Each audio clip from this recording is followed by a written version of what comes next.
কোরবানির পশু এটা যারা বানাবে সে সমস্ত কসাইদেরকে উপযুক্ত মজুরি আমরা দিব, তাতে কোনো কার্পণ্য করব না।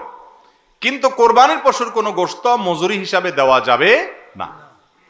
কোরবানির পশুর গোশত যদি মজুরি হিসাবে দেন তাহলে সেটা জায়েজ হবে না, আপনার কোরবানি হবে না। কোরবানির পশুর গোশত এটা যে কসাইরা বানায় সে কসাইদেরকে কোরবানির পশুর গোশত থেকে কিছু দেওয়া যাবে না। এখন আপনি বলবেন, ভাই কেমন কথা, যেই বেচারা কোরবানির পশুটা জবে করলো, সরি গোশতটা প্রস্তুত করলো, চামড়াটা ছিললো, এত কষ্ট করে বানাইলো, গোশতগুলো সব নিয়ে বাসাতে উঠে যাবো আর তার কিছুই দিব না, কেমন হয়? দেখতে মনে হচ্ছে এটা অমানবিক না? আসলে কাহিনী ভিন্ন। কাহিনী কি? কাহিনী হলো কোরবানির পশু আমরা যখন জবাই করলাম বিসমিল্লাহ আল্লাহু আকবার আল্লাহুম্মা মিনকা ওয়ালাক, এটা যখন জবাই করলাম আল্লাহর নামে, তখন এই পশু আল্লাহর নামে জবে হয়ে গেছে। এটা মূলত যেটা বললাম গরিব দুঃখীকে দেওয়ার কথা। কারণ আমরা যখন যাকাত দেই, সাদেকা দেই, তখন কি ওটা নিজে খাইতে পারি? আর তাহলে কোরবানির গোশত তো খাইতে পারার কথা না, কিন্তু আমরা খাইতে পারতেছি কেন? আল্লাহ তাআলা এই একটা আর্থিক ইবাদত আল্লাহ কবুল করেছেন। আমরা যখন সহিহ নিয়তে যদি করে থাকি আল্লাহ কবুল করে, এরপর বলেন ঠিক আছে তোমাকে দিলাম, তুমি খাও আমার তরফ থেকে, আল্লাহর তরফ থেকে আবার আমি খাই। তো এই কোরবানির গোশত এটা বিক্রি করা জায়েজ আছে না জায়েজ নাই? না জায়েজ। কেন জায়েজ নাই? কারণ এটা তো ওই যে আল্লাহ আমাকে হাদিয়া দিয়েছেন গ্রহণ করার জন্য, আল্লাহর নামে দিয়ে দিয়েছি, এটা আমি বিক্রি করার সুযোগ নাই। এখন কসাইকে যদি আমি গোশত দেই পারিশ্রমিক হিসাবে, তাহলে এটা একরকম বিক্রি করার মতো হয়। কিভাবে? তিনি কষ্ট করেছেন, তাকে তার বিনিময়ে দিলাম, তাহলে বিক্রি করার মতোই হলো। আমি গোশতটা তাকে একটা বিনিময় নিয়ে দিলাম, গোশত দিয়ে টাকা নিলাম, বিক্রি করা এটা, এখানে গোশত দিয়ে শ্রম দিলাম, একই জিনিস। এই জন্য এটা জায়েজ নাই। তাহলে কি করবেন? কসাইকে তার ন্যায্য মূল্য দিবেন, একটা গরু বানানোর জন্য যা লাগে তা পুরাটা দিবেন এবং আগে ভাগে এগুলো চুকায় নিবেন। মুশকিল হলো কসাইরা জানে যে একটা গরু বানাইতে হয়তো বাজার দর অনুযায়ী সে 10,000 টাকা নিত, এখন সে 8,000 রাজি হয়ে গেছে। কেন 8,000 রাজি হয়ে গেছে? কারণ সে জানে তার সাথে আরো যে 3জন 4জন থাকবে, সবাইরে আপনি কমপক্ষে এই 4 জনকে যদি 2 কেজি করে বা 3 কেজি করে গোশত দেন, তাহলে 3 4 12 কেজি হবে। তো 12 কেজি গোশতের বাজারের দাম কত? হ্যাঁ, তাহলে চিন্তা করবে সে যে আমার তো এই দিক দিয়ে 2,000 টাকা ছাড় দিলাম আর পাইলাম তার চাইতে আরো অনেক বেশি। এই জন্য কসাই কম টাকা রাজি হয়ে যাবে।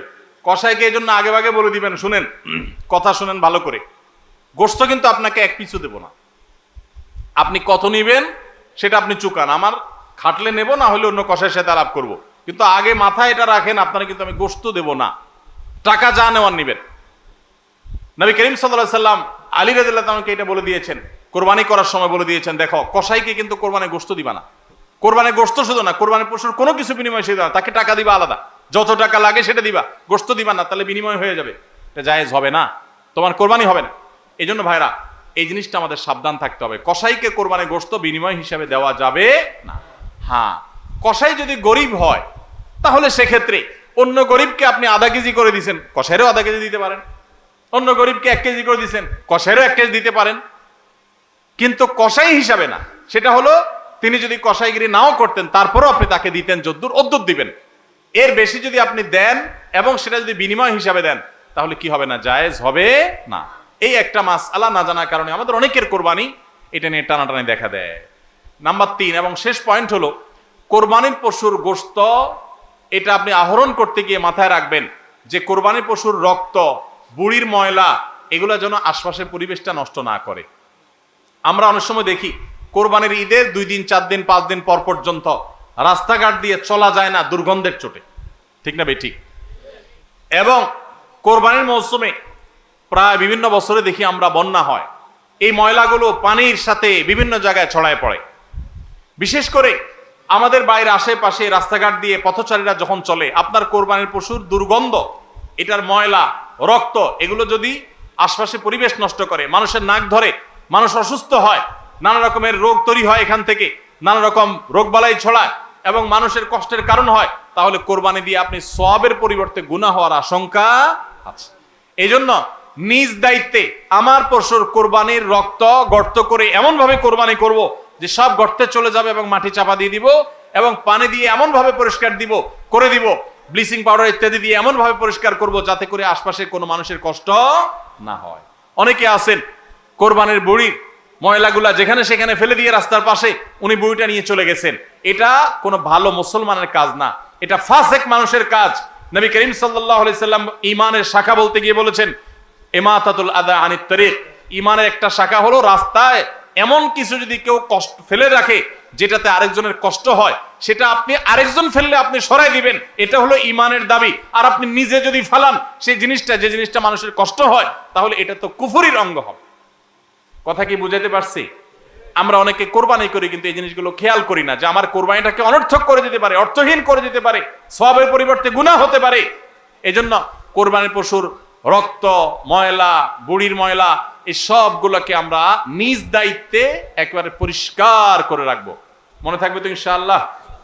আল্লাহ তাআলা আমাদের সবাইকে কোরবানির এই ইবাদতকে আল্লাহকে সন্তুষ্ট করবার উদ্দেশ্যে খালেস এবং বিশুদ্ধ নিয়তে, সহি নিয়তে, এবং এই কোরবানিকে আল্লাহ তাআলা বিশুদ্ধ উপায়ে আমাদেরকে সবাইকে সম্পাদন করার তৌফিক দান করুন।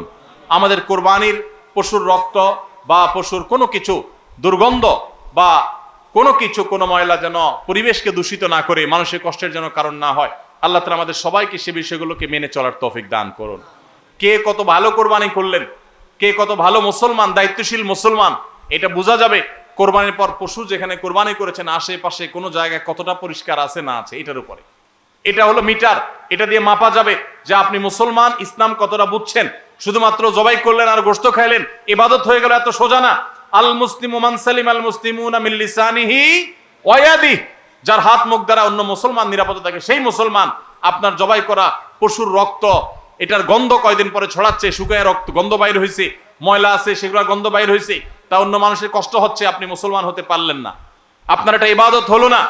এই জন্য এই একটা বিষয় মনে হতে পারে ছোট্ট বিষয়, এই ছোট্ট বিষয়টাই কিন্তু আমাদের ইবাদতকে নষ্ট করে দিতে পারে। আমরা সবাই খেয়াল করবো তো ইনশাআল্লাহ?